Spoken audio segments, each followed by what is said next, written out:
के सामने कोई हाइपोथेसिस रखा जाता है। अगर आप उसको उस दृष्टि से देखें तो आपको समझ में आ जाएगा कि जो मैं बातें कह रही हूँ वो आपको पहले देख लेनी चाहिए, जान लेनी चाहिए, फिर प्रचिति आने के बाद में उसको आपको जांचना चाहिए कि ये बात सत्य है या नहीं, परमात्मा है या नहीं। लेकिन पहले धारणा तो करनी पड़ती है कि कि ऐसी ऐसी बातें हैं, इसे सुनना चाहिए। उसी बात पर अगर आप उखड़े हुए हैं तो फिर आगे बढ़ ही नहीं सकते। पहले आप इसे धारिए, जो मैं बात कह रही हूँ उसको आप समझने का प्रयत्न करें। मैंने उस दिन आपसे इन तीनों नाड़ियों के बारे में बताया हुआ था संक्षिप्त में। आज मैं आपसे इनके अलग अलग चक्रों के बारे में आपसे बताना चाहती हूँ। आपके अंदर 7 चक्र मुख्य हैं, ये नहीं कि 7 ही चक्र हैं, 7 मुख्य चक्र माने जाते हैं। ये सब ज्ञान हमारे देश का है, मूल का ज्ञान है। ये आपको किताबों में नहीं मिलेगा। ये बड़े बड़े ऋषि मुनियों ने इसका पता लगाया, कुछ कुछ इस पर किताबें भी हैं लेकिन बड़ी सटीक तौर की हैं, और दूसरा ये भी है कि उपलब्ध भी नहीं है।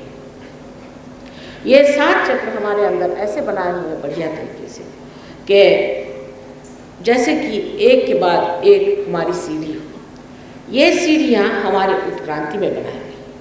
जब से हम कार्बन थे तब से लेकर के धीरे धीरे जैसे हम उठने लग जाए, वैसे वैसे हर एक उत्क्रांति का जो एक एक टप्पा हमने हासिल किया उसके अनुसार ये जैसे कि एक एक माइलस्टोन बनाया गया है। सबसे पहले कार्बन का जो हमारे अंदर प्रादुर्भाव हुआ वो है पहला चक्र, जिसे कि मूलाधार चक्र कहते हैं। इस चक्र के बारे में भी बहुत से लोगों को बहुत गलतफहमी है। कुंडलिनी के बारे में तो जिसे देखिए वही लिखने लग जाता है। मैंने ऐसी भी किताबें पढ़ी हैं कि जिसको पढ़ के आदमी कहेगा कुंडलिनी के पास जाने की ज़रूरत नहीं। एक साहब ने लिखा है कि उसको कुंडलिनी जागरण हो गया, उसके अंदर बिजली चमकने लग गई। किसी ने लिखा कि मेरे अंदर छाले आ गए, किसी ने कहा मैं मेंढक जैसे कूदने लगी। हिंदी में नहीं, अंग्रेजी में भी ऐसी किताबें बहुत छपी हैं। वास्तविक कुंडलिनी आपकी माँ है, हर एक इंसान की ये माँ है, अपनी एक एक व्यक्तिगत माँ है, और ये माँ आपको आपका दूसरा जन्म देती है। ये जो माँ है, ये माँ क्या आपको कोई तकलीफ देगी? जब आपका जन्म हुआ था तो आपकी माँ ने आपको तकलीफ दी या सब तकलीफ खुद उठाई? फिर ये जो माँ, जो विशेष एक दैवी माँ है, वो क्या आपको तकलीफ देगी या आपको परेशान करेगी? बुद्धि से भी काम लेना चाहिए। जो लोग इस तरह की बातें करते हैं या तो वो इस काबिल नहीं है कि कुंडलिनी पर कोई भी हाथ चलाए। हो सकता है वो धर्मपरायण न हो, अधर्मी हो, उनके चरित्र अच्छे न हो, वो रुपया पैसा बनाते हो, लोगों को ठगते हो, हर तरह की उनमें गड़बड़ियाँ हो सकता है कि उनको इसके बारे में कुछ भी जानकारी नहीं हो सकता है कि उन पर किसी ने कुछ भूत प्रेत विद्या करके उनको भस्मीसात कर दिया, कुछ भी हो सकता है। लेकिन कुंडलिनी जागरण से आज तक हजारों लोगों को कुंडलिनी जागरण हो गया है सहयोग से, लेकिन हमने कहीं नहीं देखा कि लोगों में ये परेशानी या तकलीफ होती। कुंडलिनी खुद सूझबूझ रखती है, पूरी तरह की सूझबूझ कुंडलिनी के अंदर है। और जैसे कोई एक टेप रिकॉर्ड नहीं होता, उसी प्रकार इस 3.5 वलय में इसने आपका पूरा इतिहास लिखा। जब से आप कार्बन थे तब से आज तक का पूरा इतिहास इसके अंदर। ये जानती है कि आपने क्या क्या गलतियाँ की, आप कौन से गलत रास्ते पर गए, आपने क्या क्या अपने साथ दुर्व्यवहार किया है, दूसरों के साथ दुर्व्यवहार किया है, क्या क्या आपने ऐसे काम किए हैं जो परमेश्वर के मार्ग में एक तरह से रुकावटें हो सकती, बाधक हो सकती, वो सब कुछ हो जाती है। उसके पास इसका हिसाब किताब पूरा है। लेकिन वो आपकी माँ है। माँ ये नहीं सोचती कि मेरा बेटा कितना दोषी है, वो ये सोचती कि किस तरह से इस बेटे को मैं जो है तो उसका जो धन है उसे दे दूँ, किस तरह से मैं बचाऊँ। माँ का ये नहीं विचार आता, समझ लीजिए किसी का बच्चा डूब रहा हो तो माँ ये नहीं सोचती कि इसने मेरे साथ क्या क्या दुष्टता की, इतना सताया। वो सोचती जो भी हो सब माफ़, इस वक्त बच्चा है।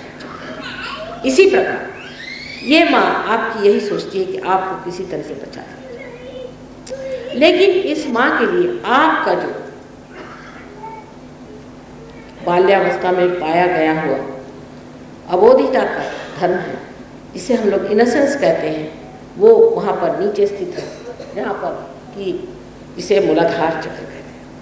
ये जो कुंडलिनी ऊपर है और मूलाधार चक्र नीचे में है, कुंडलिनी स्वयं मूलाधार में बसी। मूलाधार जो है वो है कि जिसे कहते हैं कि मूल का आधार। अगर मूल कुंडलिनी है तो उसका आधार माने उसका ग्रह, उसका घर जो है वो आपकी ये त्रिकोणाकार अस्थि है, और उसके नीचे गणेश तत्व जो बसा हुआ है वो आपके अंदर बसी हुई अबोधिता। आजकल तो चालाकी करना, होशियारी दिखाना, बदतमीजी करना, या ऐसा कहें कि अपने चरित्र के साथ हर समय विडंबना, ये एक तरह का लोगों का बड़ा शौक हो गया। लोग सोचते हैं कि इसमें उन्होंने बहुत कुछ कमा। अपनी पवित्रता के साथ छलना करना, अपने सादगी के साथ हमेशा कोई न कोई उपाधि लगा देना, इस पर हमारा बड़ा विचार चलता है कि किस तरह से कैसे क्या किया जाए।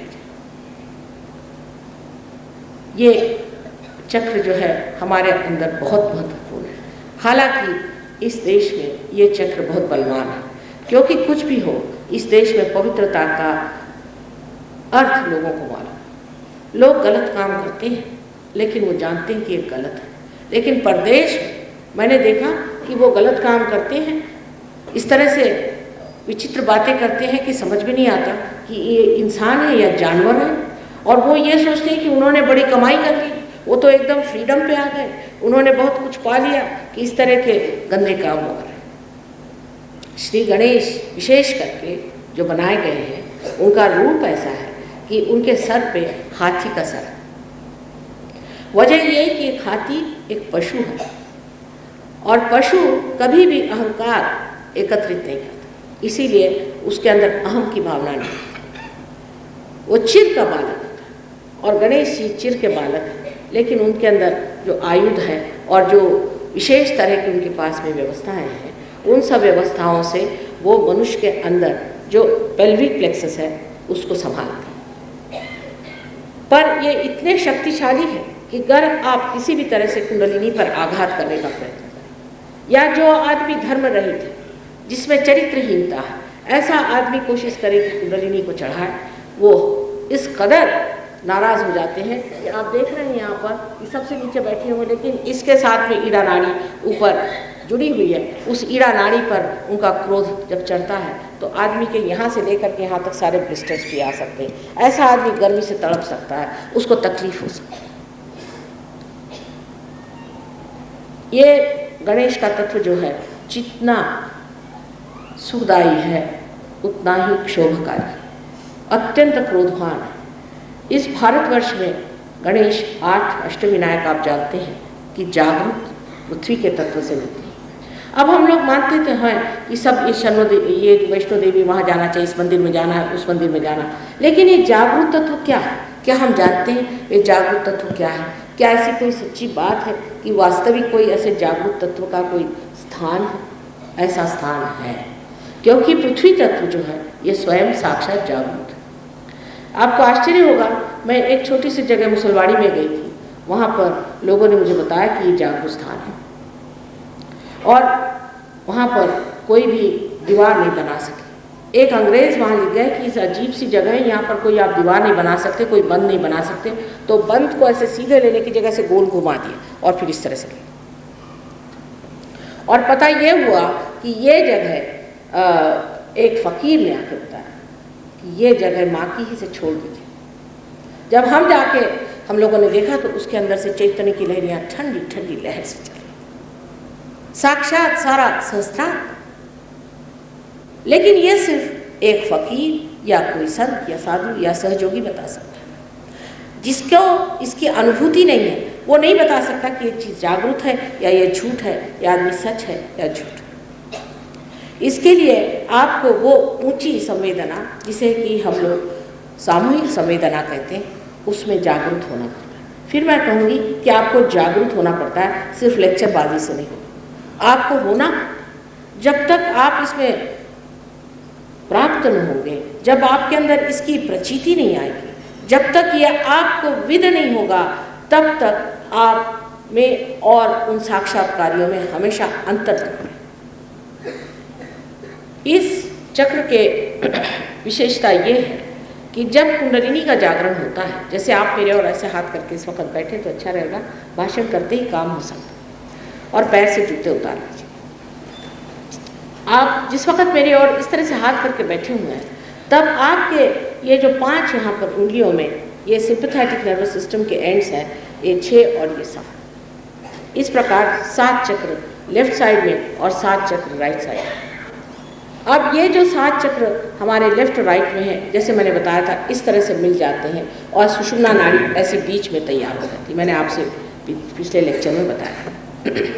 अब जब आप मेरे और हाथ करके बैठे हैं तो धीरे धीरे इसमें से चैतन्य बहना शुरू। जब चैतन्य बहना शुरू हो गया तो वो जा करके वहाँ पर श्री गणेश को खबर देता है कि अब कोई अधिकारी सामने खड़े। ये अधिकार आपको स्कूलों में, कॉलेजेस में, या किसी थियोसॉफिकल सोसाइटी में, या थियोलॉजी में, या पठनादि से किसी से भी नहीं। ये अधिकार जो है ये साक्षात्कारी मनुष्य को ही अधिकार है। जब ऐसा व्यक्ति जो जानकार है उसके सामने आप इस प्रकार हाथ फैलाते हैं तो गणेश जी को पहले इसका न्योता मिलता है कि आप कुंडलिनी से अब कहें कि आपको निमंत्रण है और आप चाहें। गणेश जी के बगैर ये काम नहीं हो सकता। अब अगर किसी डॉक्टर से कहा जाए कि गणेश जी जो है ये आपको प्रोस्टेट ग्लैंड को देखते हैं या संवारते हैं, तो कहेंगे क्या बात करें माता जी, गणेश जी का और मेडिकल का क्या मेडिकल साइंस जो है ये तो ऊपर में है, लेकिन उसके जड़ में अगर श्री गणेश बैठे हैं तो 1 मिनट अपने बुद्धि से ये पूछें कि अगर इससे हमारे प्रश्न अगर किसी तरह से सुलझ सकते हैं तो क्यों नहीं इस चीज़ को हम समझें कि श्री गणेश क्या है और उनका हमारे अंदर जागरूक होना कितना ज़रूरी है। एक महाशय थे, वो हमारे पास आए और कहने लगे कि माँ मुझे प्रोस्टेट की तकलीफ हो गई है, डॉक्टर कहते हैं ऑपरेशन करो। वो बड़े सहयोगी थे दूसरे गणेश भक्त। मैंने कहा आप इतने बड़े गणेश भक्त हैं, आपको कैसे प्रोस्टेट हो? मेरी समझ में नहीं आता, क्या गणेश आपसे नाराज़ हो गए? कहले माँ पता नहीं, मैं तो बड़ी गणेश की भक्ति करता हूँ। मैंने कहा अच्छा लो भाई चना खाओ, आज हमारा प्रसाद चना है, चना खाए। तो इधर उधर देखने लगे। मैंने कहा आनाकानी क्यों कर रहे हैं? कहले आज संकष्टी है और संकष्टी में उपवास करता हूँ। मैंने कहा यही तो वजह है, जिस दिन गणेश जी का जन्म हुआ उस दिन आप सुतक रख रहे हैं। ये किसने आपसे बताया कि जिस दिन जन्म हो उस दिन आप उपवास करें? अब धर्म में कितने दोष है देख लीजिए। बहुत से लोग कहते हैं कि धर्म हम इतना करते हैं, हम इतने धार्मिक है माँ, तो भी हम बीमार हैं। अब देखिए एक छोटा सा दोष देख ले कि जब राम का जन्म होता है तब उपवास करें, कृष्ण का जन्म होगा तब उपवास करेंगे, और नरक चतुर्दशी जिस दिन नरक का द्वार खुलता है उस दिन बैठकर सवेरे खाना खाएं। सब उल्टी बात, बिल्कुल उल्टी बात है। ये पता नहीं किसने सिखाया। जिस दिन आपके घर में बेटा पैदा होगा उस दिन आप क्या उपवास करें? जिस दिन दत्तात्रेय पैदा हुए उस दिन उपवास। कोई भी देख लीजिए जिसका भी जन्म हुआ उस दिन उपवास करते हैं। उस दिन उपवास करने की क्या जरूरत है, मेरी समझ नहीं आता। दूसरा ये कि परमात्मा के नाम पर क्यों उपवास करते हैं? उसने कब कहा था कि आप उपवास करें? आपको करना हो आप करिए, आप अपने शौकिया आपको उपवास करना करिए। क्या इस देश में तो ऐसे ही लोग उपवास में रहते हैं। लेकिन धर्म में हम इतनी गलतियां करते हैं और बिल्कुल ना समझी से जिसने जैसा कर दिया। स्त्री आचार और ब्राह्मणाचार की वजह से हमारे धर्म में भी इतने दोष आए। वही हाल मुसलमानों का है, वही हाल ईसाइयों का है, वही हाल सिखों का है, सबका एक ही कि अपने बुद्धि से उसको हम समझते नहीं हैं कि किस वक्त क्या करना है। अब इनसे मैंने कहा कि आप खाइए, आपको विश्वास नहीं होगा। उन्होंने वो खाया।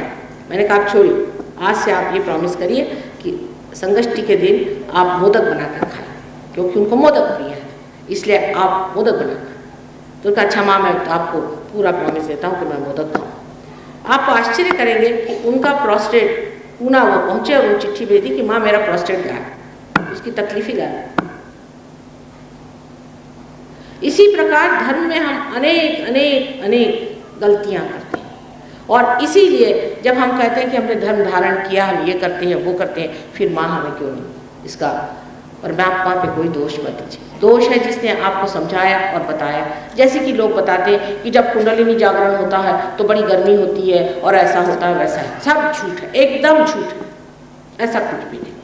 इस बात पे आप बिल्कुल मत विश्वास रखें। ये लोग सब पैसा बनाने वाले आपको डरा डरा करके और ऐसा दिखाते हैं कि ये बड़े कहीं के पहुँचे हुए लोग हैं, और इस तरह से आपको गलत रास्ते पर डाल देते हैं। और आप फिर ये पूछने लग जाते हैं कि भाई हमारा कुंडलिनी जागरण हुआ, उससे तो हमारी हालत ही खराब हो गई, हम तो पागल खाने पहुँच गए। होना ही नहीं, क्योंकि वो कुंडलिनी का जागरण नहीं, वो आपके सिंपैथेटिक नर्वस सिस्टम की ओवर एक्टिविटी हो जाती है, जिससे आप पागल हो सकते हैं।